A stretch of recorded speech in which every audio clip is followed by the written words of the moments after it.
ఆ సైడ్ నుంచి సనాతన ధర్మం పాటిస్తున్న ప్రతి ఒక్కరు కూడా ఒక క్వశ్చన్ 33.5 కోట్ల దేవి దేవతలు కదా మీకు, అందులోకి వెళ్ళి 0.1% చేస్తే 0.1% చేస్తే 3,35,000 మంది.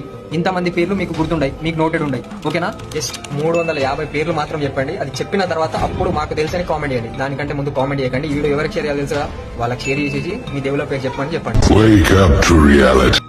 మీ హిందూ ధర్మంలో 33 కోట్ల మంది దేవతలు కదండి, వారి పేర్లు ఏమైనా చెప్తారా, మేము రాసుకుంటామని చెప్పి కొంతమంది వెటకారంగా అడిగారు. జనులందరి అవగాహన కోసం సనాతన ధర్మంలో 33 కోట్ల మంది దేవతలు ఎవరు అంటే, ముందు కోటి అన్న పదానికి సంస్కృతంలో అర్థం తెలుసుకోవాలి. కోటి అన్న పదానికి వర్గం, విధం, ప్రధానం అన్నటువంటి 3 అర్థాలు వస్తాయి. ఇందులో 33 వర్గములే 33 కోట్ల మంది దేవతలు. అందులో అష్టవసులు 8 మంది, ద్వాదశాదిత్యులు 12 మంది, ఏకాదశ రుద్రులు 11 మంది, ఇంద్ర, ప్రజాపతి, వీరినే ఈ 33 మందిని 33 కోట్ల మంది దేవతలుగా విభజించారు. ఇది కేవలం హిందూ ధర్మంలోనే ఉందా అంటే లేదు.